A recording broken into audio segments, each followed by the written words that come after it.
I'm going to go ahead and ask if I do not have a report. Amy, do you have a report? I do not. Okay, thank you. So we'll move on to the consent agenda, which includes both the ADU time extension. Madam Chair, do you want to I'm do the sorry. minutes? That's what I'm doing now. Oh, I thought you were going to do the consent agenda. Well, that happens. Sorry. It goes together. Sorry. Consent agenda, it's okay. It's a confusing thing. The consent agenda includes the ADU time extension and approval of the minutes for January 13th, 2021. So do I have a motion to approve the consent agenda? Madam Chairman, I move that we approve the agenda Thank you. for last week's meeting. I mean, last The month's consent meeting. agenda, yes. Okay, thank you, Carolyn. I'll second that. I have a motion from Carolyn and a second from Sarah. So we'll start at the top. Maureen, Yes. Amy, Yes. Adrian, Yes. Carolyn, Agree. John, Can I abstain to the minutes and say yes to the agenda? you can just, The yeah, extension? yeah. Okay. Andres? Abstain. Abstain. Sarah? Yes. And Matt, are you there? Yes, Matt is there. I apologize, I stepped in quite late. This is voting to extend the. It says the consent agenda, which includes the minutes and the extension. Yes, that's fine. Yes, I read that. Yes. Okay, great, thank you. All righty, that's been approved. And so we can move on to item number 3. Madam Chair, Yes, sorry, this is Nick Norris. I'm I do have a report. of course, for I'm you so sorry. tonight. I apologize, please. That's fine. And it's really limited. At the last meeting, we said that we would bring back some on the fence regulation proposal. The commission added something about allowing fences on vacant lots. Yes, And so we said we'd share that with you just so you can see it. I'm going to read this, but I can also share my screen if you want to see it. That would require someone to give me that ability, but absent that, I will just read it. So this would be for vacant lots. Your presenter now, Nick. There we go.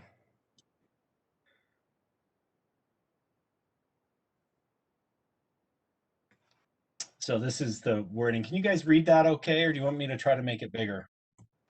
no, it seems okay. All right. It looks good.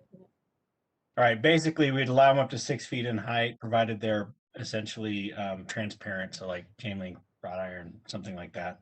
And they're not closer than 5 feet to a public sidewalk. Great.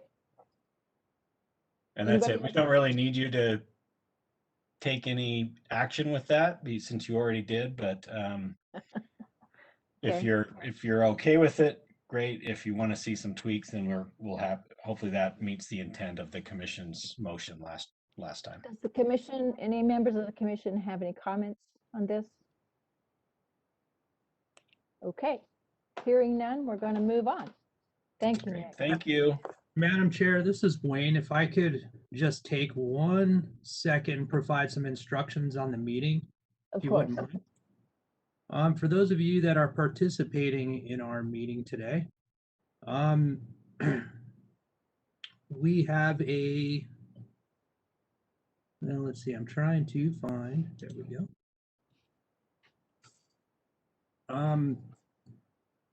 If you can see this slide that's up on your screen, it's good to write down this, the website, I'm sorry, the email address that's at the bottom, planning.comments@slcgov.com. If at any time you're having difficulty during the meeting and you'd like to leave us some comments, or if you'd like to speak at the meeting but are having a hard time letting us know, you can send a email to that email address, and we have people monitoring that email address. For those of you that would like to speak when your item is up, you should see a little tiny hand on your screen. And what you want to do is hit that hand, and that knows that that we will speak or pick you to speak. If you're on the attendee list, you don't have the ability to unmute yourselves. That will be us that will do that. And that's all I have. Thank you, Madam Chair. Thank you, Wayne. All righty.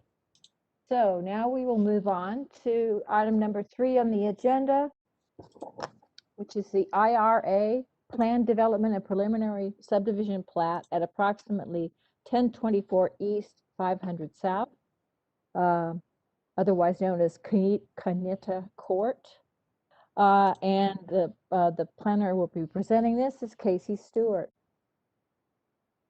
I'm sorry, for the record, case numbers PLN SUB 201413 and PLN SUB 2018-00697.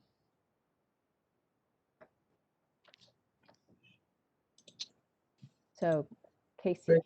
Yes, thank you, Madam Chair. I'll show my face just to start, and then I'll share my screen, and then I'll probably disappear and just talk. So, let's see.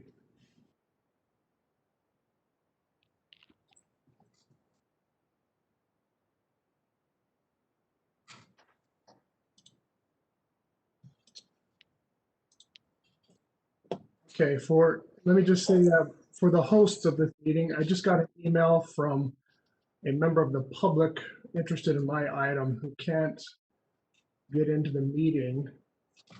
Her computer has no sound. If you see Shami Kanakar trying to join the meeting, it's for this item. Thanks. Okay. Let me go to page 1. So this is an aerial photograph indicating the location of this project. It's the address is 1024 East, 500 South. At the corner of, it's kind of on the big curve going up to the university, where 400 South transitions to 500 South. It's right on a corner there. The side street is called Canetta Court, and it is a private street or not a public street. And this request is to create a second lot from the one that's outlined in the back there to build a new duplex. It's a planned development to create a new lot that does not front a public street. And this is for the purposes of constructing a new 2-family dwelling or a duplex that would front and face Canetta Court. Again, Canetta Court is a private street, and the zoning ordinance requires that all new lots front a public street. This is the reason for the request tonight, is to see if the Planning Commission would allow this new lot to be created on a private street. The proposed dwelling would be 2 stories, and each unit would have an attached single-car garage. The existing 2-family dwelling that you can see in the photo, let me go to a different one here. This outlines all the properties surrounding Canetta Court, the red arrow pointing to the subject property. So each unit would have a single-car attached garage. The existing dwelling that you see on the aerial photograph would remain, and the rear yard would be reduced for that particular dwelling, and the new lot would be created for the new duplex. The existing lot has enough parking to accommodate between 4 and 5 vehicles, and on the new lot,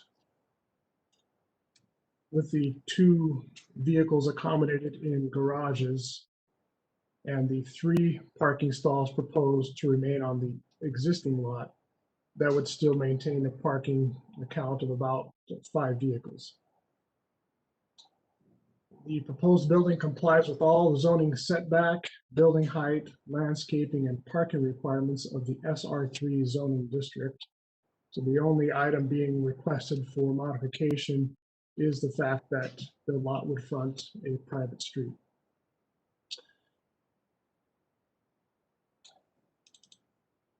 The two issues have been raised during the review of this project. One is the Connecticut Court is a narrow street, it's 20 feet wide. Parking is an issue raised by the neighbors and is a concern for them, as well as access by service vehicles and emergency vehicles. There are no parking signs posted on Connecticut Court, so any vehicles parking there on the street aren't really supposed to be there, but it's not a public street. Therefore, there's always confusion as to whether or not city police could enforce or civic enforcement could enforce the no parking restrictions because it's a private street. The other issue raised by the neighbors is the ownership of Connecticut Court. There's claim that it is owned by a private individual. The applicant has done some extensive research with their title company and found that it is actually not owned by a specific individual and it's not owned by anybody. So at this point, I can't say who owns it.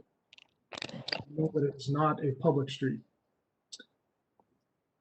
With that, even with those concerns raised, staff has considered those and feel that with the size of the proposed lot, it fits in with the existing lots that are the existing size and shape of the lots that are already on Connecticut Court. The same amount of parking will be provided as long as residents park off the street, then it shouldn't create too much of an additional impact. Yes, there will be impact with additional vehicles, but not to the level that staff felt this project could be denied. So with that, staff recommends approval of the request to create the second lot. Let me go to another slide here. This is a site plan. The orientation is a little bit different, but you can see I've labeled the existing house and the proposed duplex with the new lot in red. And to give you a sense of the context of the area, some photographs. At the beginning, as you enter Connecticut Court, and then as you travel down Connecticut Court, travel south.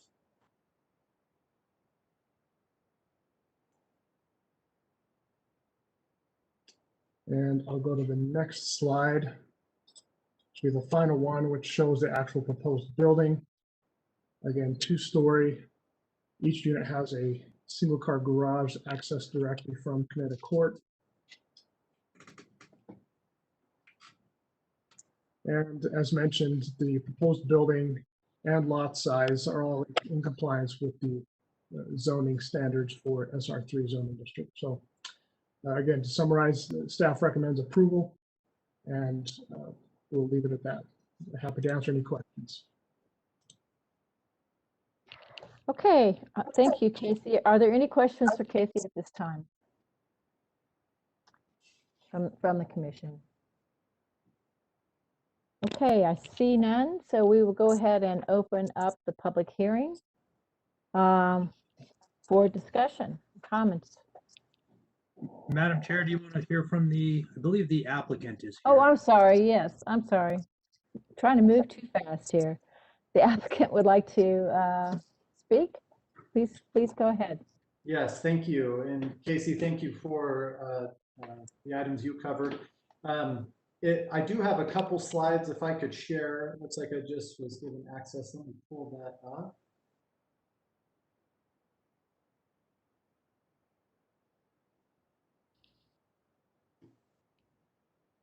Okay, can you see my screen okay? Yes, we can. Okay, wonderful. The one item I wanted to add to this, I think Casey covered the points very well.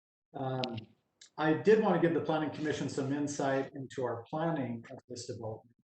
When we initially looked at this development and we looked at the neighborhood and the street, we did notice that there was an issue with the on-street parking, as Casey indicated. Went there yesterday, took a few pictures. Some of the existing development and in their planning just did not account for any off-street parking. Here's one structure as an example that has one garage and one parking space. Now Kinetic Court itself it is wide enough for to accommodate traffic flow. Here's a picture with two vehicles. Even you know, as some vehicles are trying to park on the street, there is room to move by, but as some cars, this actually was not staged at all. The vehicle on the right was parked there, so you can see as people are parking on the street, it does get really tight to be able to get through there. And so as part of that, as part of our planning of this development, we wanted to make sure we had plenty of off-street parking so that our development would actually improve the situation with the neighborhood. So here's a little diagram that I was just highlighting some items from the site plan. We have the one car parking in the garages, parking in front of the new structure. And then the intent on this actually says 3 stalls, but our intent was to have one more behind it with a transition space here. So we would have these parking available. And then we would also like to add this covered bike parking, which would help to encourage any residents to use public transit and be able to have a place to put an e-bike or a bicycle. And then these blue circles, our intent is to put up a sign that says no parking. We have a contract with Legacy Towing that they will come and help us enforce this. And any issues, any of our residents that park on the street, we will commit to enforce towing of those vehicles. And if any neighbors see any vehicles there, if they contact us, we will enforce this. And our thought is this will help the situation with the neighborhood as we are adding additional off-street parking, helping with the enforceability of this.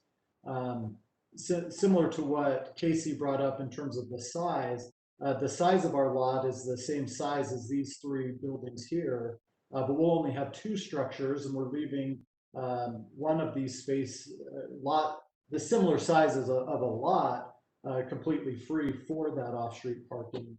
And then I just did want to highlight, we do have 2 tracks stops within a brief walking distance. And again, if we can add that bike and scooter parking to the space, you know, where they can lock up a bike, I think this will help to encourage our residents to use public transportation.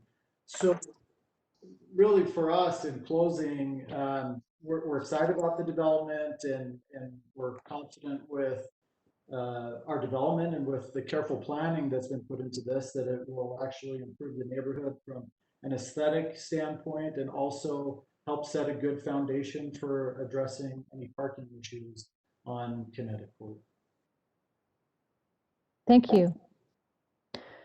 Does any of the commissioners have questions for Corey at this time? I have a question. So are these units, both the existing and the proposed units, are they rentals? Yes, they are. And we manage those, so we have full control to enforce and to put in the lease agreements, you know, no parking on the street and things like that. Okay, I wanted to confirm that. Thanks. So the existing building is a 2-family residence? It is. Okay. So there would be a total of 4. Okay, units. Okay, thank you. Anyone else? Questions? Madam Chair, this is Casey Stewart again. Yes. I want to add that I did receive some public comment that I put in your Dropbox folder. I just wanted to make sure people were aware of those.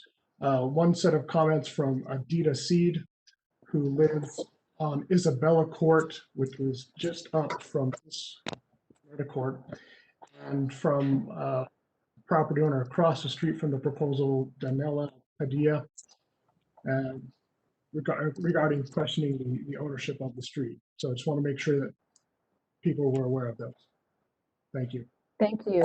Just so everyone knows, those were in our packages, so we did receive that. So I'm going to go ahead and open the public meeting. And do we have any people who would like to speak to this item? If so, try to use the little round raise hand sign next to your name. We do have a number of individuals that would like to speak. Let me just mention once again, if you're having difficulty either getting in the meeting or figuring out how to make comments, please email us at slcgov.com.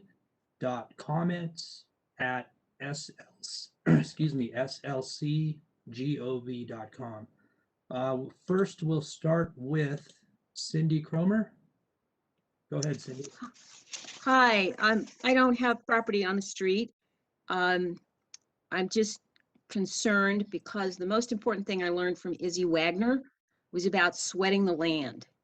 And I think 3-bedroom, 2-bath townhouses, 2 of them, which will probably have more than 3 cars per unit, are sweating the land.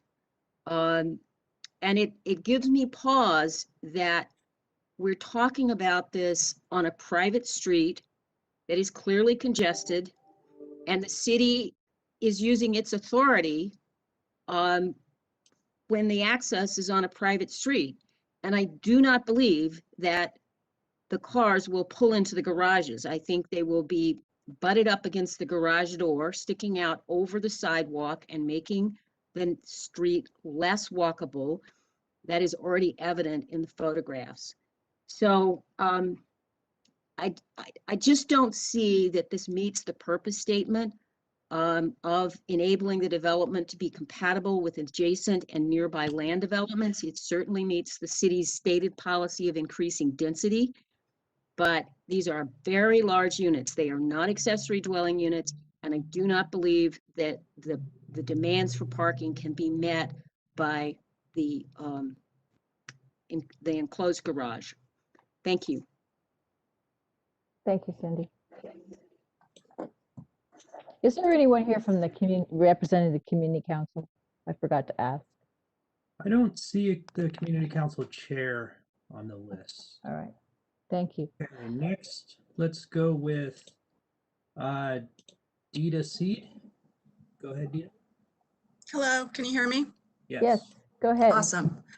So I spoke with Casey about this project, received a postcard in the mail, had no knowledge of it until then. I want to go back to what the developer said about the parking issues and suggesting a towing company. Holy cow, that will just make the situation 1,000 times worse. So parking is an enormous source of tension on this block. There have been times when I've walked by and seen the police intervening between neighbors because neighbors could not get access to their property. Also, I will say the pictures that Casey showed you are on a day with really light parking. I hope you saw the pictures that I took on Monday. There was an altercation actually on Monday with the recycling truck and somebody who was parked. There's no curb and gutter, there are no sidewalks. My neighbor Shami, who's trying to get on this call and can't, I hope she can, but you know, people drive over her tiny little garden in the front of her house all the time. It's people get stuck all the time on this block, and this proposal will just make that 1,000 times worse. And it's really the added parking that the developer shows is not practical. You have car behind car. That's you know, that's not really a workable solution. Also, the little add-on of bike locks, you can't lock bikes up around here, they'll get stolen. I just don't see these actually, well, and I wonder, is this affordable housing? Probably not, but it's just cramming too much into too small of a space. Our block has been under construction for the last really 7 years, And we have that, like, this is the last little space you could develop, actually. We're infilled to the max. We've lost over 25 mature trees. I mean, we're starting to have, you know, urban heat island problems here where people's yards were screened. Now everyone can see everything. So, you know, this will diminish the quality of life on our whole block and will diminish the quality of life for Kenita Court drastically. The other thing you should know is that there's no on-street parking available to the public anywhere on this entire 10-acre block. There's no parking on Fifth South. There's no parking on the other streets because of Judge Memorial High School. So it's all permit parking. So there's no give here. So one compromise is for them to go back to the drawing board and propose an ADU, like Cindy Cromer was talking about, something smaller. That would be a compromise. All right, thank you.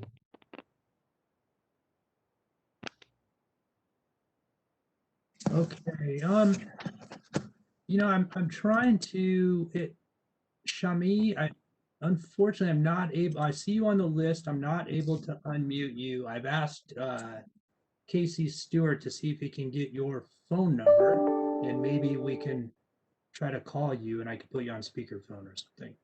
But in the meantime, let's go with Rebecca Moore. Hi. Yeah, Data said a lot of what I was going to say, so I won't repeat that. But one of the biggest, I live at the very end of the street, and trying to get in and out often is a mess, where I've had to go around the block several times to get in. But one of my biggest concerns is emergency vehicles and, of course, the garbage trucks. It's really hard for them to get down there in the first place. And we've had a couple instances where an emergency vehicle needed to get down the street and couldn't. And a couple of us on the end of the street are older and maybe in need of that emergency. Of course, any of us could be need that at any time. But if the emergency vehicle has to stay out on the street and then run in, you know, that's a life-threatening situation. I appreciate that you are talking about being able to enforce the parking, but we have had that fight for years and have not been able to enforce the parking. So if you were going to do that, I'd have to have it in writing in a way that I could bring it back to you if it doesn't happen. Does that make sense? I hope it makes sense. I like the idea of maybe making it smaller, a one-person apartment or however you want to put that, but a two-family unit just doesn't fit there, even with the way you've worked it out. I'm not seeing where you would put parking for the first duplex on 1024. I don't quite understand that parking situation, because it looks like you're going to put the duplex right on top of the current parking, and then they have a tiny driveway up the side of the house. But excuse me, Ms. Moore, but your time is up, and we will get we will get an explanation of that again for you. Thank you. All right, thank you.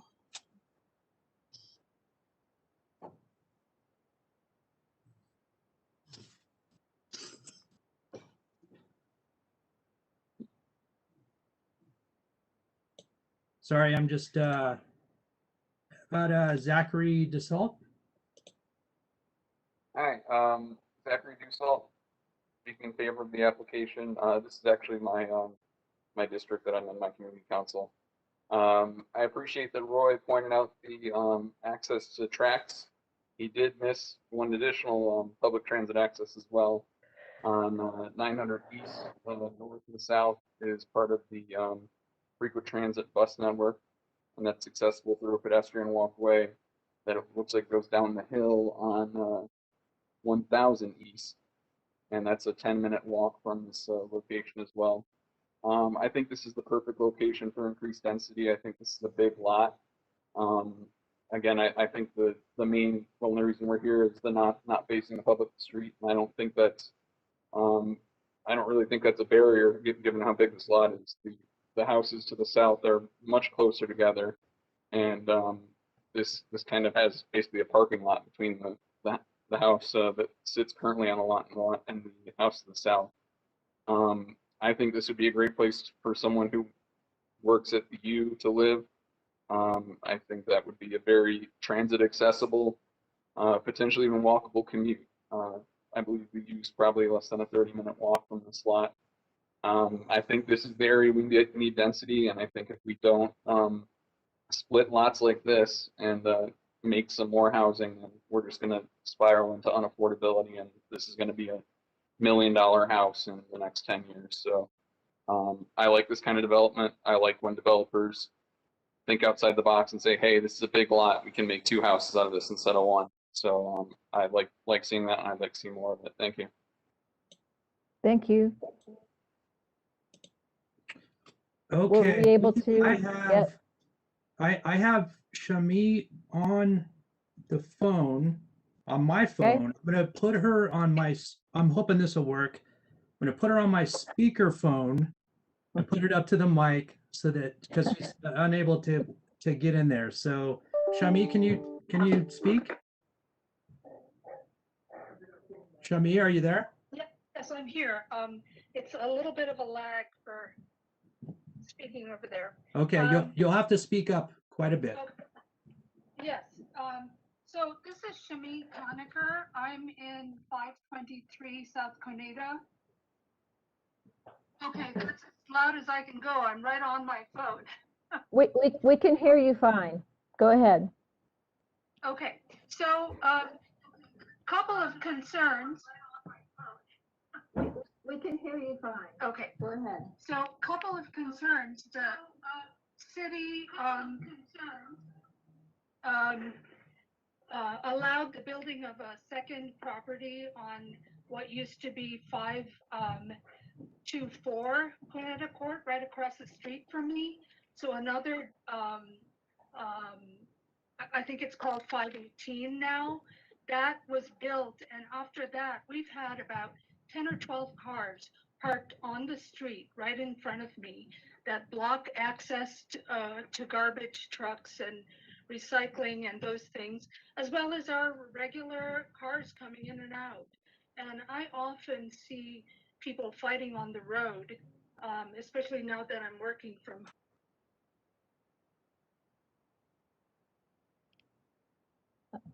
Now we've lost you. Truck drivers, they're honking, trying to get through.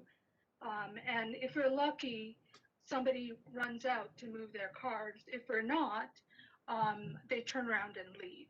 And I am just worried that at some point they're going to tell us we're not going to be able to have service anymore, just like the street next to us that Dita lives on. And I moved here in 2002, and the 2 lots in front of me, 524, and the current duplex that they're thinking of developing had yard about as big as mine. And they allowed that 524 to build 518. And there are just plain too many people on the street now. You know, there are about 6 unrelated males living in 518 and another 4 in 524. All those cars plus girlfriends. I mean, it just, sometimes it's, you see the houses as little mushrooms surrounded by a ring of cars, and it's ridiculous. Thank you. Your time is up, and I really appreciate your comments. So thank you very much. All right, thank you. Thank you, Shami. And I apologize, Shamin, the fact that we were not able to get you on time. I actually allowed you to have almost another 30 seconds. So those of you who are speaking, please realize that we have a 2-minute limit. So is there one more person here? Next up, looks like Catherine Cooks. Go ahead, Catherine. Cookson. Cookson. Sorry. Yeah, that's okay. Can you hear me? Yes, we can. I live in the court just to the east of Canetta. So I gotta chime in on the parking issue. Boy, it's not pretty now. And for 2 more families to move in without an increase in parking spots, it's an awful idea. There have been certainly altercations even on our little road into our court. And I just don't see that this is going to be solved by, because what I understand from the planning document is that there will not be an increase in the number of parking spots available, but there will be 2 more families moving in. So that's all I have to say about it. I think it's not such a great idea. Thank you. Thank you. Thank you. Is there anyone else, or we have any emailed comments, Wayne? Other than what has been placed in your Dropbox, no email comments, and I am not seeing any other hands. If anybody else would like to speak, you can open your attendee list and hit the little hand. That looks like it's it, Madam Chair. Okay, thank you. We are going to go ahead and close the public hearing and bring it back to the commission for discussion. Commissioners?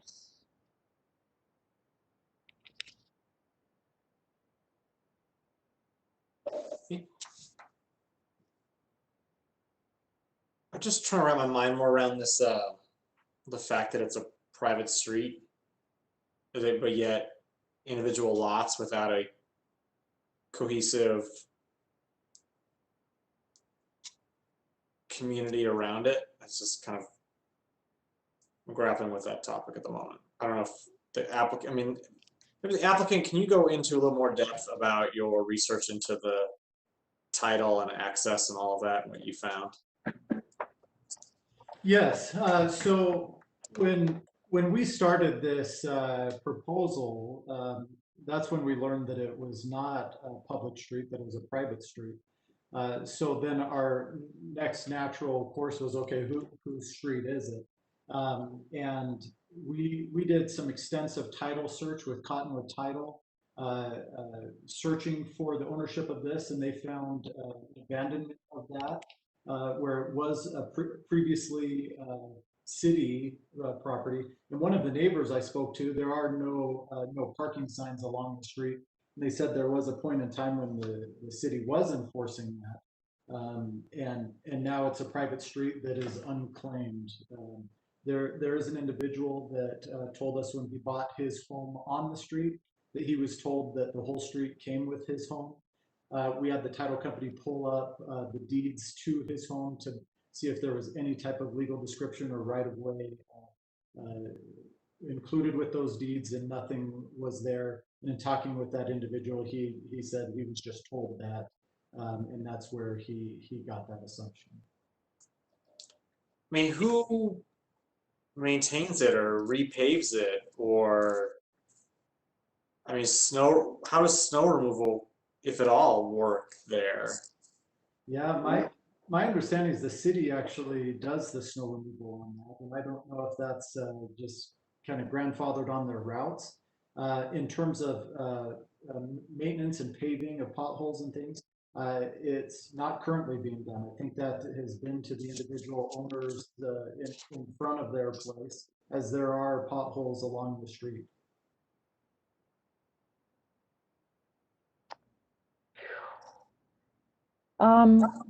If this were a public street, would we allow this subdivision? I mean, would the city allow it from the standpoint of traffic and parking? And I'm very concerned about this fact that it's a private street, that I'm not even sure we have the ability to, not only does it have no public access, it has literally has no access. Technically, it has, if it's I mean, somebody could go in there and claim that street. Say, okay, that's it. Bye, everybody. Which is what happened there was a case there where this actually happened, where a couple went in and claimed the street because it wasn't claimed by anybody. This is Casey. In response to your question about if it were a public street, would the city allow this? Yes. It's somewhat hard to answer. It certainly doesn't meet the standards for a public street in width and improvements. But if Right. it were a public right of way, then we wouldn't be here at this hearing because they would meet all the zoning requirements. It would front a public street, and they would just go for a permit to start building. Or, well, they would create the lot. But in creating the lot is a subdivision, and it has certain regulations, right? So just creating the subdivision actually has standards. Right, and one of those standards is that it's front a public street. Typically, on an infill project like this, it's where the conditions are there. There's a little more scrutiny. If it were a open field and you were putting in new streets, then they would all be designed according to city requirements. But the city would probably still be inclined to approve this because it meets utility requirements, access requirements, lot size. There's nothing really substantial to deny a subdivision. Is Isabella Court also private? The one that's one street down? I didn't research Isabella. I can look at that here. Actually, yes, it does say Isabella is a private right-of-way.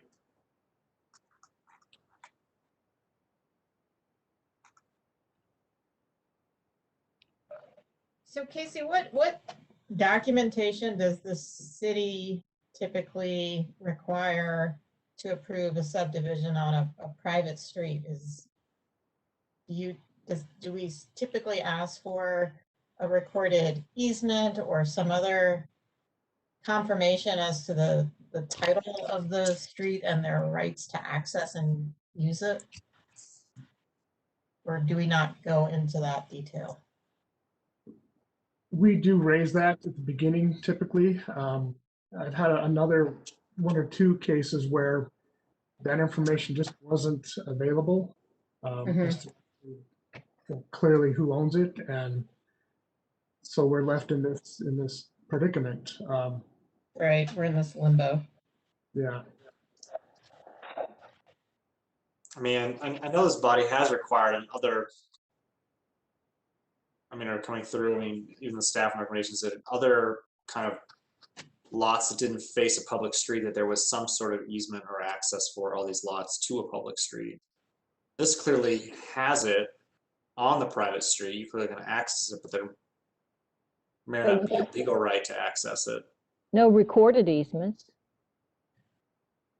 No, but this was probably, it's not common in this part of town where you have to go all the way back to the original plat and chain title from that point forward to figure this out. And it is a conundrum. But it's not an easy question to answer when there's no clear chain of title. So I understand the predicament. So Adrian, what would you suggest on something like this? Do we even, or Paul, you can weigh in either. Do we even have the ability to approve a subdivision on a private street that isn't a private street? I'm here trying to figure this out. I've been looking at the Atlas plat and trying to do some street view stuff, and it's not clear to me at this point what the status of the street is. It seems like it's a public street.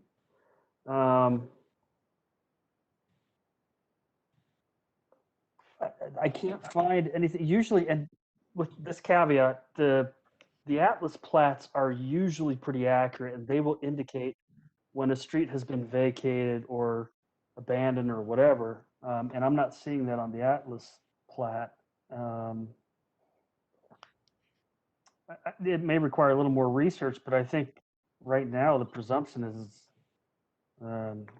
is not privately owned by the gentleman claiming it, simply because a real estate agent or somebody else told them that they own the street.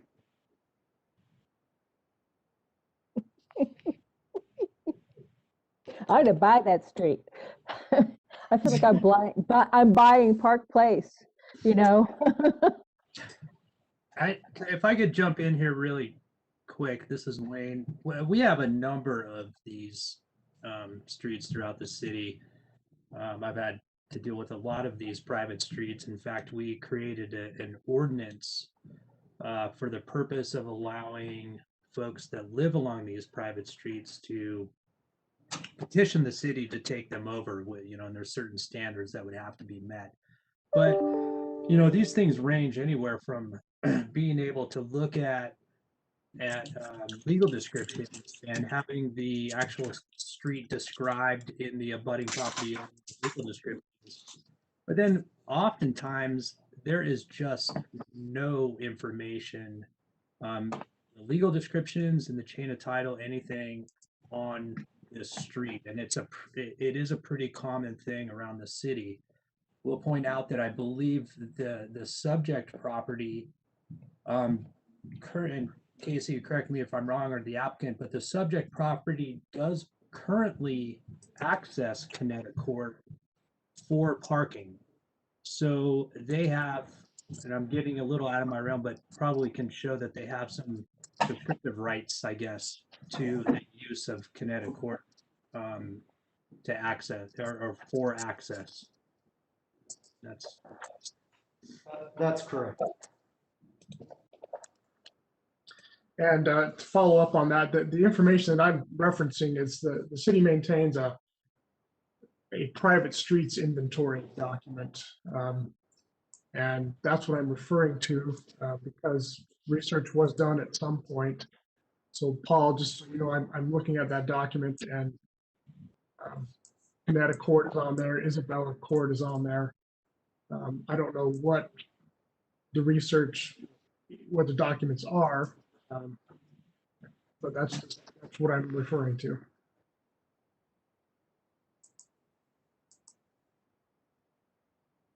Okay. What is our feeling about this proposal? Is there a way to restrict the tenants from having a car? I'll jump in here from a management perspective. Yes. I think from a discriminatory standpoint, that's probably not an issue. We deal with parking issues across multiple properties with apartments that have not enough parking and things like that. And really what that's come down to is enforcement of it, saying, hey, here's where you can and can't park. And you'll be towed if you park in any of these areas. And as we enforce that, you see people not park there. And if a friend pulls up, they tell them, hey, don't park there, you're going to be towed. And that's really what we're committing to on this, is enforcement of this. We provided ample parking in comparison to the street. We're meeting all of the zoning requirements, and we will enforce it. Actually, what I'm asking, Corey, is, you have 3-bedroom units here, and suppose 3 unrelated people occupy those bedrooms, and you have 3 cars. Can you tell the tenants, I'm sorry, the first guy gets the parking space, and the rest of you do not get a parking space? Is that, that's reasonable. That's not discriminatory, right? No, and that's exactly how we handle that, so that they're not caught off guard if they have 3 cars, and if that's going to be an issue for them, they don't rent there. And if one of them doesn't have a vehicle and the other 2 do, then it works out well for them. Because, aside from the parking issue, I think all of us are in favor of additional units, and certainly additional housing near the U, close to transit and so forth. But I mean, you could be inviting 6 more people to bring their cars in there. You are maybe inviting 6 more people. And I think collectively with the garages, you know, we're having eight parking spaces with a transition space as well. Now, typically we would assign a lane per unit so that you don't have to go to a neighbor to have them move a car. It's all within your own unit. Right. But if that's something, I mean, we're certainly happy to put that as a restrictive covenant that they can't park on the street. So if there are 6 cars, they can't do that, and that we have to restrict that per city requirement. Okay.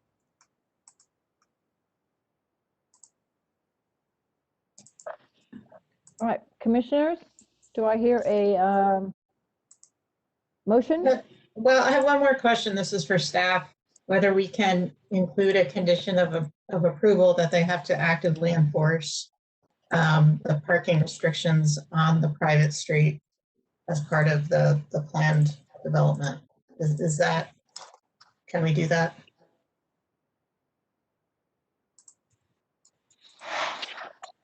So this is where we get into conditions, precedent, and subsequent. I don't know.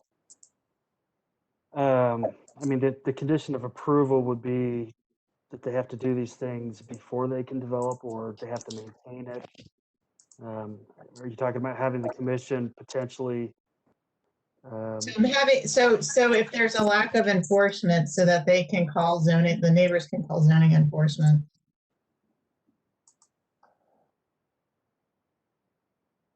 I think that if it's a condition of the approval, you have a basis to enforce, yes. I don't know if that's something that planning is comfortable with, but it's I believe it's something you could do to give zoning enforcement or whomever some basis of taking care of So that situation. this is Nick. I think we're comfortable with enforcing conditions when those conditions relate to qualifying for a standard, reducing an impact, et cetera. So the only thing that we could do, though, is that that condition would only apply to the subject properties within the plan development and not the other properties.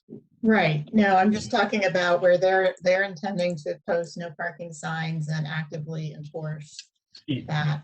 I'm just trying to give some teeth to that commitment.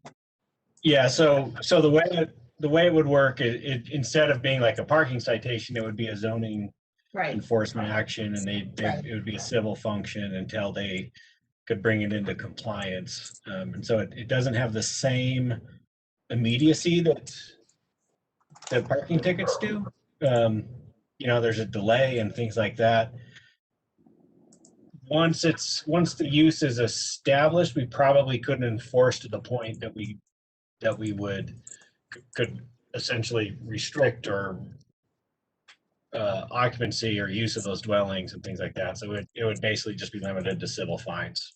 Right. It would be just like a parking ticket kind of scenario. You would be subject to fines, but they would be through a zoning violation as opposed to a parking violation.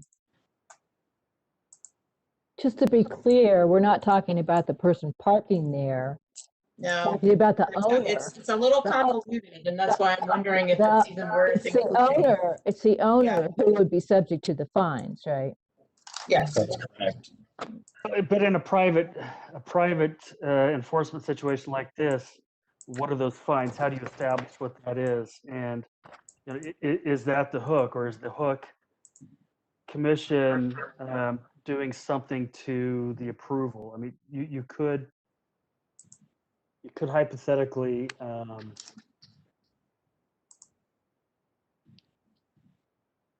remove the plan development approval, although I don't know how you do that when you've got the development in place. It becomes a very difficult enforcement situation, I think.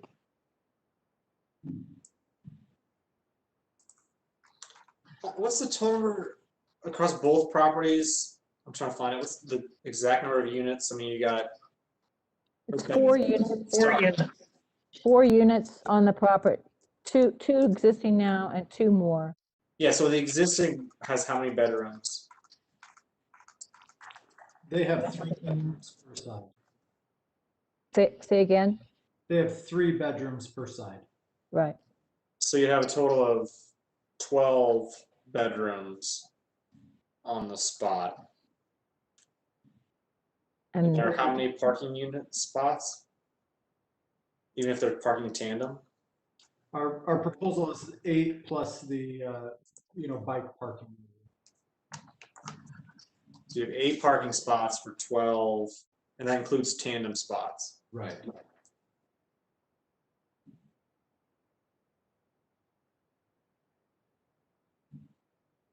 And there was no way to increase that in the plan, like to expand that in the plan? I think from, there's the potential to have additional depth on the stack. One of the zoning requirements, though, is you can't have more than 4 parking spaces. So there's a minimum and a maximum. And so if we do more, we would actually be exceeding what is allowed by zoning. and how many parking spaces are there on the site now? 8.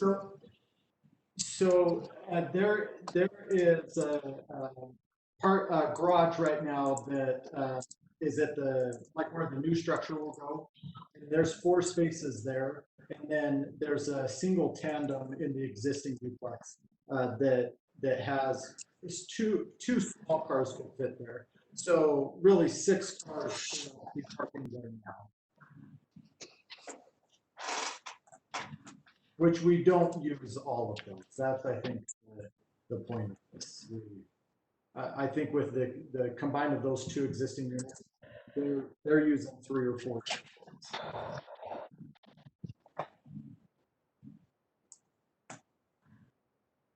Well, I think if we wanted to turn this down, we would need to have some item of the standards that it was in violation of, or we could turn it down based on that we don't think we have the ability to approve this project without having the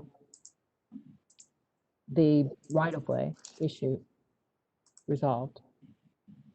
I would suggest if that's the direction of the commission, that we don't deny, we table and ask the applicant to have Cottonwood title, do some additional title research and get back to us as to the ownership, whatever they can find, and present that information to us so we can evaluate that piece prior to a denial.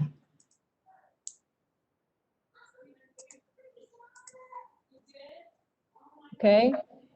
Commissioners, what's your pleasure? Similar to previous comments, I kind of Andre? feel the same. Yeah, I was just saying that similar to previous comments, I also feel there are many untied loose ends. I think one of the aspects here that I feel is not being met is mobility. It is a very tight street, for lack of a better name, and that I think is quite evident from the pictures I've seen and what's presented. And that's in addition to the issue with the private versus public ownership of this street. It's a little uncertain. It seems that we don't know the facts that we would like to know. So I'm kind of ambivalent myself in that. So, yeah. Thank you.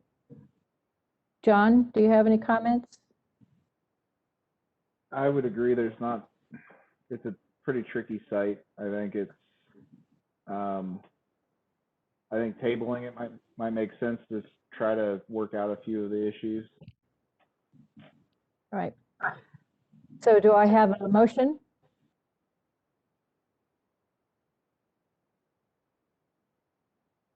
Adrian? Sure, I'll make a motion that we table petition PLN PCM 2020-00413 and PLN SUB 2018-00697, pending additional information and research into title to the private street and the applicant's right to use the same for purposes of the proposed development. Do I have a second for that excellent motion? I'll second. Thank you, Matt.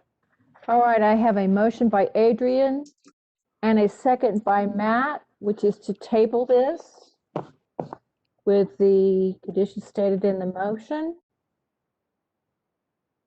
So I'm looking, so Maureen, Yes. Amy, Yeah. Adrian, Yes. Carolyn, Agree. John, Yes. Matt, Yes. Andres, Oh, yes. Sarah. Yes. Thank you. Thank you all. We will move on to the next item on our agenda. And I thought this was going to be a short meeting. I was wrong. Okay, it's item number 4, the CINQ. Let's call that SYNC. Design review and plan development at approximately 530 West, 200 South. It's a plan development and design review, PLN PCM 2020-00751, PLN PCM 2020-00750. And we have Chris Earl presenting. Hello, good evening. I will go ahead and share my screen.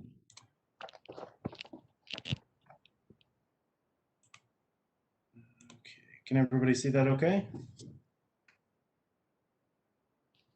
Yes, we can see that. Thank you. Okay. This is the SYNC design review and plan development.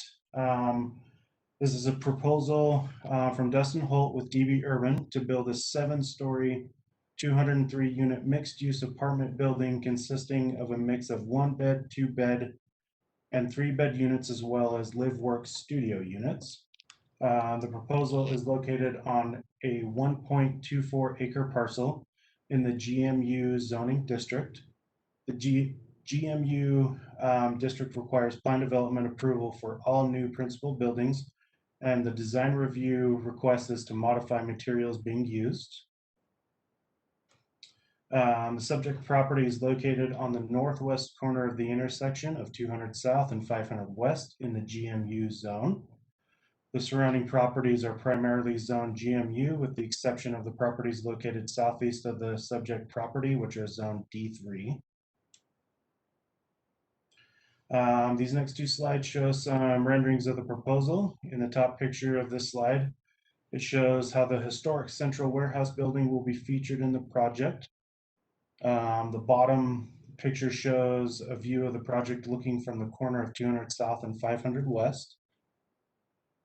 This slide shows the live work office units located along 200 South, as well as the retail space located on the corner of 200 South and 500 West. Here's a basic site layout. These are there are 2 buildings intersected by a mid-block walkway. The buildings will have an amenity deck on level 3 that will tie the 2 buildings together. The mid-block walkway will connect with the mid-block walkway provided with the Alta Gateway Apartments, which are just north of this proposal. Parking for the proposal is provided on 3 levels enclosed within the building, and will have a total of 123 parking spaces. This slide shows recent development on the block. You can see the Alta Gateway and Alta Depot to the north, as well as the mid-block walkway running north to south. There's also the Greenprint Gateway and the Centro Civico to the west. Currently, the Alta Gateway and the Centro Civico have been constructed. The Alta Depot, as well as the print gateway have been approved but have not been constructed yet. The applicant is requesting modification for the following items through the design review process. They're proposing to use fiber cement siding and panels primarily on the upper levels as well as middle panels on portions of the ground level facade. Fiber cement and metal panels are not listed as a durable material in the GMU zone, but would be considered other materials that can be allowed through the design review process. These types of materials have been approved on other recent projects such as the Centro Civico Apartments and the Greenprint Gateway Apartments. Here are some site photos. This slide you'll see the historic central warehouse building that will be a focal point of the project. This is a view of the site looking west from the corner of 200 South and 500 West. And this is a view of the site looking east. This slide shows where the mid-block walkway will connect to the mid-block walkway behind the Alta Gateway Apartments. The top photo is a view from the sidewalk on 200 South, and the bottom photo is a closer view. The fence that you can see on the bottom photo will be open to allow passage through the walkway once the construction is complete. These next two slides show some examples of similar development that is either finished or under construction in the area. This slide shows the Alta Gateway Apartments to the north and Art Space across 200 South. And this slide shows the Centro Civico located northwest of the subject site and the Central Station Apartments located across 200 South. Key considerations were the neighborhood compatibility and context and how this project fits into the surrounding area. Design details and public realm experience. The things that are requested to be modified are material choices, the use of fiber cement siding and panels and metal panels. And then the master plan compliance and how it met the goals found within applicable plans. Staff feels that the proposal generally meets the design review and plan development standards, and where standards are not being met, modification has been requested through the design review process. And staff is recommending that the Planning Commission approve the design review and plan development applications subject to the conditions listed in the staff report. And that is all that I have. Thank you, Chris. And is the applicant here? Yes. Yes. Would like to make a present. Hi, would you like to speak? You have 10 minutes. Madam Chair, thank you very much.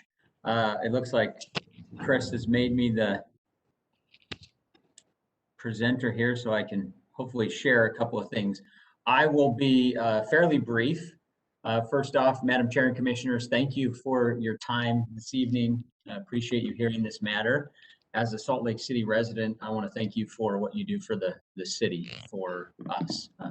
Appreciate your service.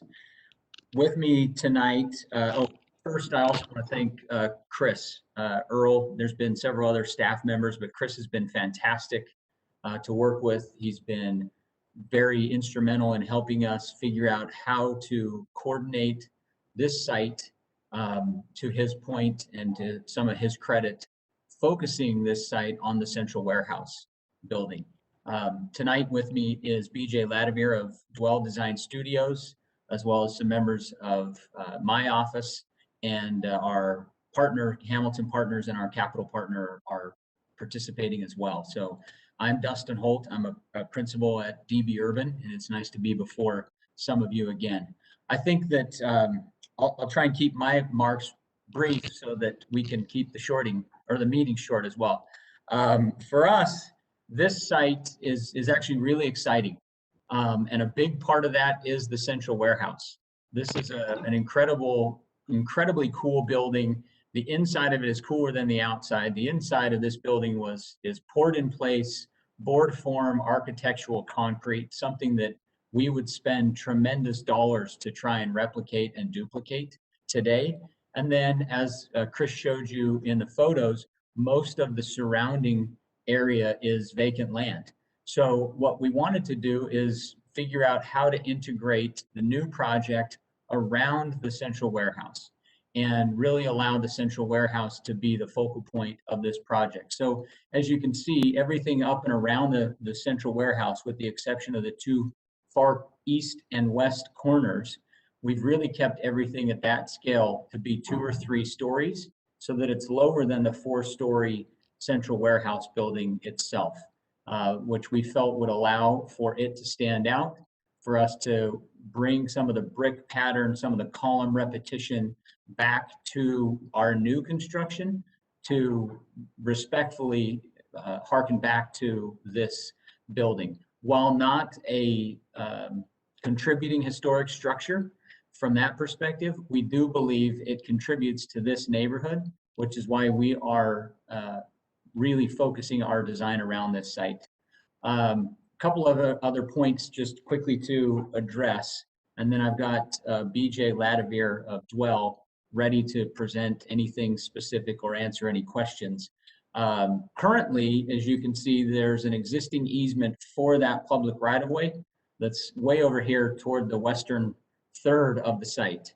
We've talked to staff, we've talked to those who we need to. This will be modified, and as a condition, we will move it to be in line with Alta Depot, Alta Gateway, so that it truly allows for what the intended use was, which was pedestrian flow up through the block. This does serve as an ingress egress to our parking garages, or a couple of the ingress egress points to the parking garage. So as you'll see here, for us, it was critical to figure out a way to delineate two residents, two people entering the garage, that this is still intended to be more of a pedestrian scale, pedestrian space. So paving patterns, lighting, graphics, lighting underneath the bridge that exists here, all of those, including some landscaping and other things, help soften that with bollards here at the far north end, so that our vehicular ingress egress cannot extend through the block, but really ultimately bring this back to a very pedestrian friendly scale. I just wanted to show this image here. This is a rendering. So the leasing office on one side of that, some of the clubhouse common area amenity space on the other side, and then this is up through the Alta Depot and the Alta Gateway buildings as you're looking back north toward First South. We've been through the zone. We've been through the staff report. Again, appreciate what Chris has done. I think he's highlighted that building height, materiality, scale, pedestrian integration, building orientation, breaking up the length of what otherwise could become long monotonous walls, integration of artwork, screening of any of the service entrances, as you can see the faint imagery back here. But I think Chris has done a great job of helping us understand what is necessary, what's required, and how we can make certain that this project lives well on this block. It supports, as Chris mentioned, and supports initiatives and complies with downtown area plan, the master plan, the Growing Salt Lake plan, the 5-year housing plan. So we're excited about this. I think to Chris's comment, where we have proposed the alternate materials, it's generally up on the 3rd through 7th floors, so it's out of a pedestrian scale, and it's materials and materiality and fenestration that have been approved in this district and that we find appropriate for this district. But generally down at that 2nd level, pedestrian scale, you're finding the glazing, you're finding concrete, brick, something that harkens back to the warehouse district that this block once was. BJ, if there's anything that you think I've missed, we can certainly ask Mr. Mills to allow you to present. Or if there's any specific questions, Madam Chair or other commissioners, I'm happy to get BJ on to answer maybe more technical questions that I can't answer. All right, let's do that. Let's wait and see if the commission has any comments, if that's okay. No, that's great. Commissioners, I'll mute myself and stand by. okay, thanks. So commissioners, are there any questions for the applicant at this time?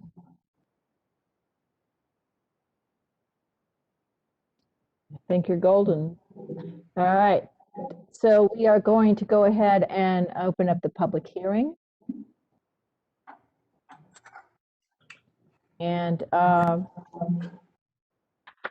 see who wants to talk. If you would like to speak, please push the little button, go to the participants list and push the little button that's a little hand next to it. I don't see community council chair, so first we will select Cindy Cromer. Hi, everybody. I'm so glad that I'm still alive and I get to see a mid-block walkway coming to fruition, because I've seen so many of them blocked in the East Downtown and Central City. And so it's really exciting to see that this one will be executed. And I want to provide some context about how I see this proposal fitting in with some others. One of my favorite large developments is the Violin School Commons, which features the building designed by Slack Winburn as the Northwest Pipeline Building, subsequently called Public Safety Building. And that project also has some public walkways in it. And the historic building by Slack Winburn is featured. Another opportunity that I want to highlight is the RDA project area to the south one, where there is a historic mattress factory. And so there are these business and commercial buildings that are featured in new projects. And well, I'm jumping the gun on the mattress factory because that one is at risk. But at any rate, the Violin School Commons features the Slack Winburn design. This one will feature the building built by George Chandler. And I did ask the staff to put in your Dropbox some information about who Chandler was. So the guy that built this building was a business person. He had various enterprises in Bingham, and he set up 2 banks in the state of Utah. So he was a mover and shaker, and he built a very solid building that will now anchor this project, and I'm extremely excited about this. And I didn't say anything negative or critical the whole time. Thank you. Thank you, Cindy. And you kept it to right under 2 minutes too. Very good. Are there others who wish to speak? Yes. Zachary DeSalt, go ahead, please. Hi, Zachary DeSalt, and I'll give you a little bit of negative, but I do really like this project. I think that this is one of those zones that's so easy to mess up, as we've seen evidenced by like the hardware district. I'm really glad that there's some mixed use included with this. I know that's not required, and that's kind of why we've seen the hardware district turn into, I believe, a couple planning commissions ago, I've called them dorms surrounding parking lots, and I think that this is very much not that. I want to say I really love that the restaurant's on the corner. I swear if you guys put that leasing office on the corner, I was going to be so upset about this. And I'm glad that it's not on the corner. With that being said, there were some things that I saw. I really wish the historic building was not an amenity space. I really wish that was a public space, maybe like repurposed as a restaurant or something like that, something like squatters. I think that would be a great use for that space, and it would be much better than like a gym or whatever your plans are for it. At the same time, this project does have my cardinal sin of parking, which is using transportation demand strategies to increase the maximum amount of parking allowed. I know it's allowed, I know it's in the ordinance, but it's something that we're going to look at back at 20 years and be like, why did we let them put more parking spaces in these apartments? If this had a transit score, be 100. It's right next to the Greektown track station. It's right next to the Salt Lake Central station, which eventually is going to be getting double tracked for Front Runner. So 15-minute frequencies on that peak. And another comment too about the center walkway, the mid-block walkway. I really hope that works out the way you guys have it planned. I've seen those go wrong when you add vehicles into that mix. And that's kind of my concern with that. It seems like you guys are good with the treatments and the traffic calming measures you have there, but I just really want to make sure that doesn't turn into a car gutter and people are not, don't feel safe walking there. I think that's it. Thanks. Thank you, Zach.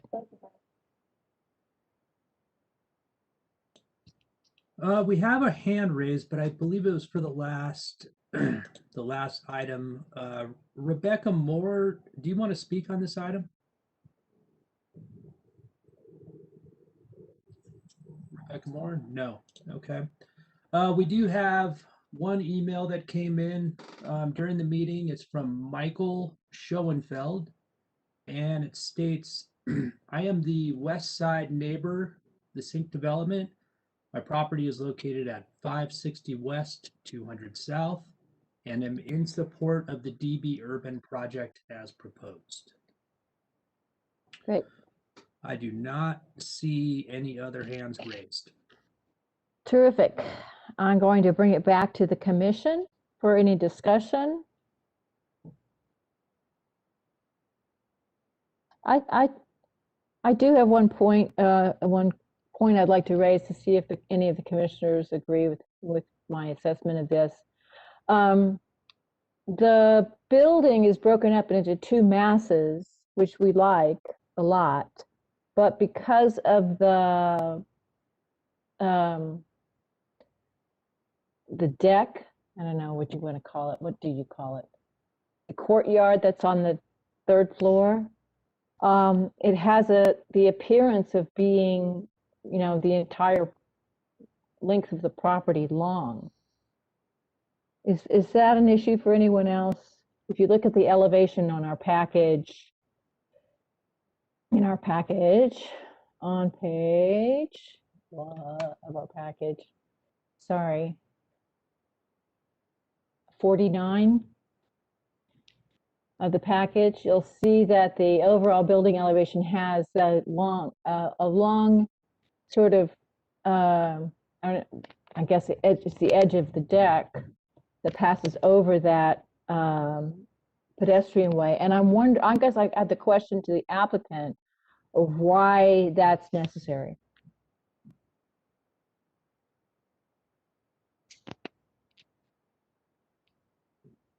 Can you hear me, Madam Chair? Yes. Okay. We can get BJ as well. We certainly wanted to be mindful of that. I think to Zachary's point, which I appreciate, and I'm happy to address a couple of his questions or comments as well. I appreciate that he, as well as Cindy and Michael, would come out and share their thoughts. We always want individuals to be engaged in the process with us. Because we have the leasing office at that location and a restaurant at the other end, and then this is the main garage entrance, we actually felt like an appropriate spot for an Uber or Lyft or car share drop-off would be appropriate right here in this area. And so creating then a canopy that's about 25, 30 feet deep felt appropriate without blocking the entirety of this alley.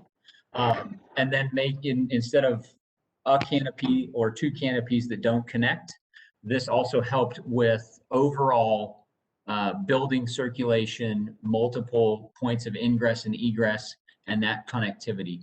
BJ, if you think I've missed anything, I see you on now, so you could probably opine. But I think those were the two main points as to why we did make that deck connect. We want to introduce landscaping on it. We want the glass railing, trying to minimize it to the best that we can. But those are the two reasons that we approached it that way. Thank you. Commissioners, and anyone want to comment or to make a motion?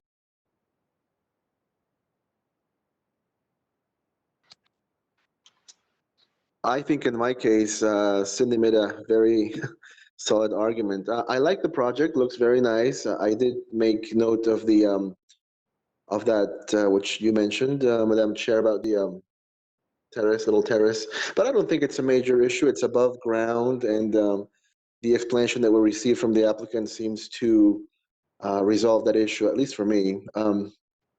The color, I mean, it looks very nice. I'm not a big fan of the color, but that's just my own personal taste. Overall, I think it's a good project. It looks very nice.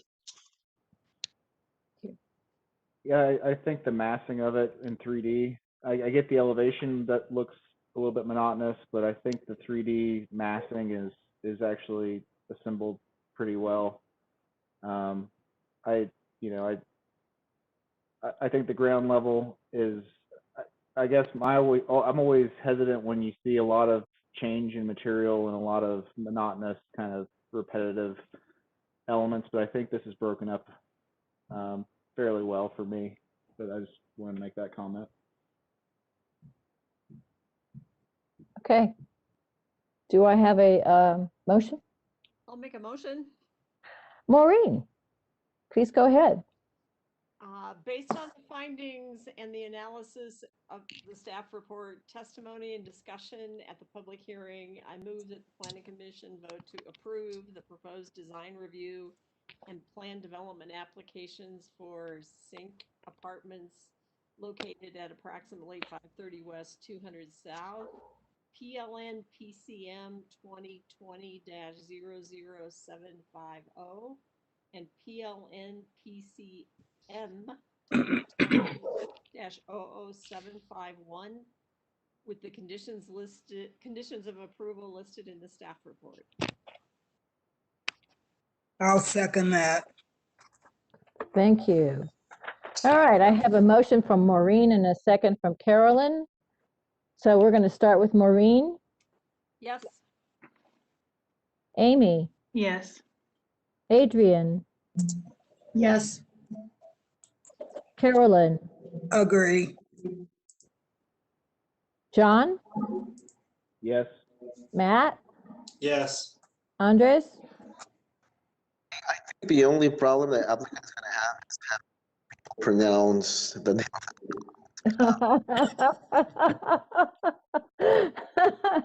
Yeah, he'll have to fill us in on that. So was that a yes? Madam Chair, you got it. Sink. Your first guess, you got it right. Was that a yes, Commissioner Andres? And Sarah? Yes. Thank you. All right, that's unanimous. You have your approval. Thank you. And we'll move on to our final item tonight, which is Thank you all. You're welcome. Be well. Which is a conditional use ADU at approximately 1792 South 21st East. Case number, excuse me, not listed. Oh, here it is, sorry, PLN PCM 2020-00830, and we have Chrissy Gilmore presenting. Okay, thank you. Good evening. So this is a petition for conditional use for a detached ADU to be placed in the rear yard of the existing single-family dwelling lot located approximately 1792 South and 2100 East. The subject parcel is zoned R1 7000 single-family residential, and staff is recommending approval with conditions. Thank you. So the proposed detached ADU would be located in this notch off of the rear yard. So this site plan is flipped a little bit. On this slide, you can see that north is facing up and the notch is to the south.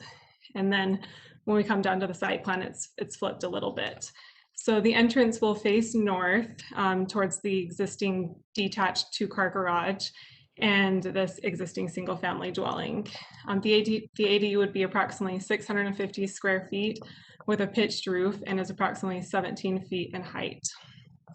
The existing primary residence parking would be accommodated by 2 off-street parking spaces in the detached garage at the rear that you can see in the middle of the lot to the rear. One parking space is required for the ADU, But this proposal includes 2 off-street parking spaces dedicated to the ADU in the rear of the yard, adjacent to the proposed accessory dwelling unit. And pedestrian access is highlighted with the blue arrow, which would go down the existing concrete driveway to 2100 East. So this slide shows the proposed elevations. The front view has 2 doors. One is the primary door, and then the second door is a secondary door that just leads to a mechanical room. There are also several windows on the rear, right, and left facades that will need to be glazed to meet the requirements because they are within 10 feet of a side or rear property line. And the primary building material is vinyl siding. So for the existing, or for the site photographs, this first one shows the primary residence on the subject property, and you can also see the driveway and then the existing 2-car garage in the back. Then number 2 is the area proposed for the accessory dwelling unit, and you can also see there is a fence surrounding it, and then there is a grade change with a lower fence. And then image 3 is a view from the subject property looking at the adjacent property to the south. So this is a new duplex that's being built, and they also have a detached garage. The ADU would fit just behind this property. So if you can imagine, here's the driveway, and then that little notch is just behind this new duplex and garage.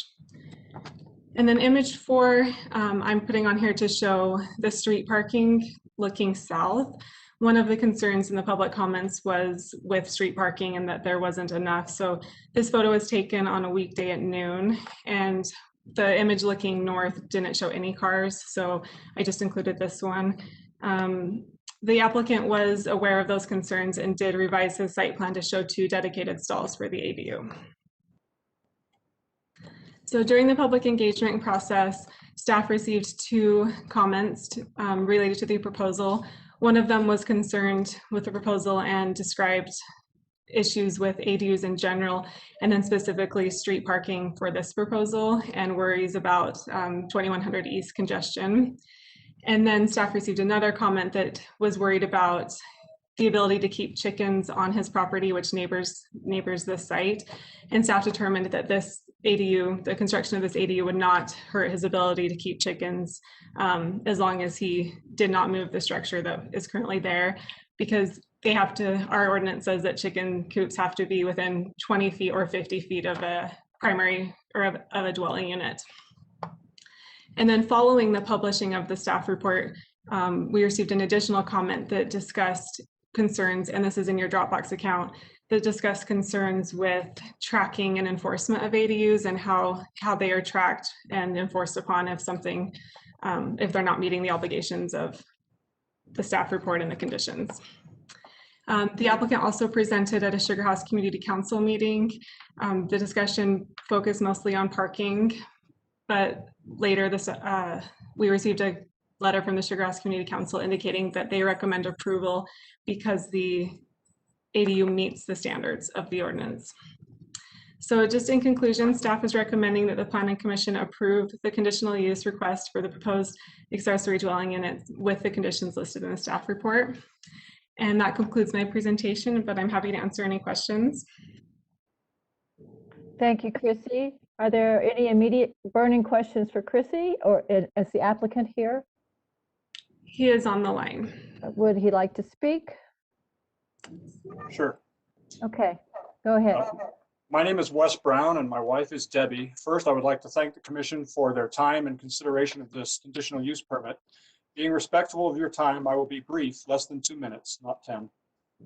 We would like to build an ADU for the following 4 reasons. 1, consistent with the intent of the ADU statute, it will increase the availability of affordable housing, which is greatly lacking in this part of the city. 2, it is the highest and best use for this odd extension of the back part of our lot, which has previously had little purpose. 3, it will provide much needed additional income as a long-term rental unit, given my unanticipated early retirement 2 years ago. 4, it will increase the value of our property significantly, adding additional security to our financial situation. Regarding the impact on the neighborhood, I have 3 points. 1, it will be nearly invisible from the street and therefore have no effect on the appearance of the neighborhood.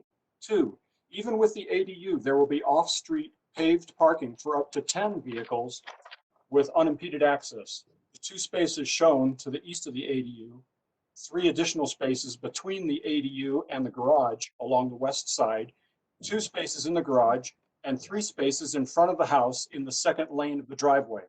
Therefore, there will be 0 impact on street parking except potentially for brief periods during construction. And also, I'd like to point out that there's a bus stop right next door. And third, I submit that the only appreciable impact on the neighborhood will be increased property values as a rising tide lifts all ships. Thank you. Thank you, Mr. Brown. Are there any questions for the applicant at this time or for staff? If not, we're going to open up the public hearing. We have Judy Short from the Sugar House Community Council that would like to speak. Go ahead, Judy, you'll have 5 minutes. Thank you. Judy Short, I'm the Land Use Chair for the Sugar House Community Council. We noticed this the same way we do other projects. We put it in the newsletter and flyers on the porch. We had the applicant at the Land Use Committee, you already heard that, and we had some of the neighbors also in attendance. I think the big question we had and the neighbors had, the way Mr. Wesley's house, Mr. Brown's house looks, it appears to be a duplex because it has a double front door.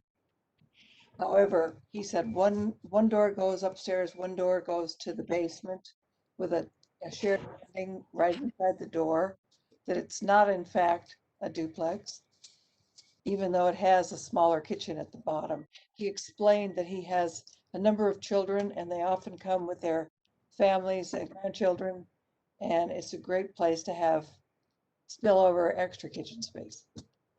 The other concern they had was the new house going in next door, the duplex, which has always been a duplex and is being replaced. If the ADU is behind that, it would be 3 on that parcel, not realizing that that parcel belonged to Mr. Brown and not to 1802 to the south. So I think we got all that cleared up. And Mr. Brown told us the same story about the huge driveway and there would be no parking impact. And I told the neighbors that if there was, they could go talk to Mr. Brown. So I think we're in accordance with this is a good place to put an accessory dwelling unit. Thank you, Judy.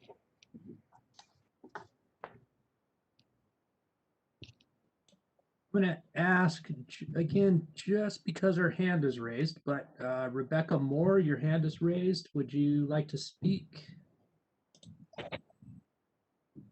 No, okay. Zachary DeSalt. Hi, Zachary Dussault, speaking in favor of the application. I want to express apologies to the landowner for all of the comments about parking. Apparently Sugar House isn't really satisfied unless you build an underground parking garage under your car, under your property. But like the presenter said, there's plenty of off-street parking on this lot. This lot actually has a closer UTA bus route than I do, and I live downtown. It's a 10-minute to the University of Utah, 10 minutes to downtown Sugar House with 15-minute frequencies peak, and it's less than a 2-minute walk outside the front door of this property. My only regret is that this isn't higher density. I think that a 15-minute bus route could support at least a duplex in addition to an ADU. And there's also the bike lanes that are on 2100 East. I think this is exactly where we need more housing, and I commend the property owner for basically explaining all my points as to why ADUs are good before I got to it, with security in your home and retirement income. So I'd like to see more of these projects. I hope more people in this area consider ADUs. Thanks. Thank you, Zach. I do not see any other hands raised or any other emails that have come in. Thank you. I'm going to close the public hearing and bring the consideration back to the commission for discussion or a motion.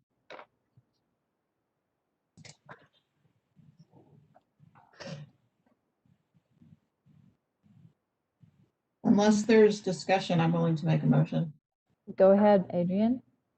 Based on the findings listed in the staff report, the information presented, and the input received during the public hearing, I move that the planning commission approve the conditional use request, PLN PCM 2020-00830, as proposed, subject to complying with the conditions listed in the staff report.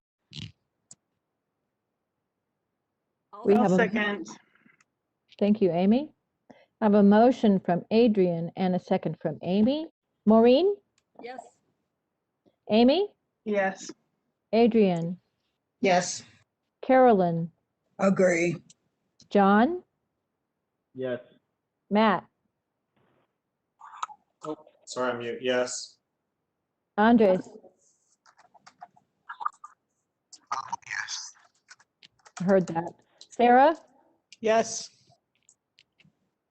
All right, thank you. That is a unanimous decision, so the project is approved. And I believe that we are at the end of our agenda, unless there is some other new business. All right, then we are adjourned. Thank you. Thank you all for your attention. Thank you, everybody. Yay.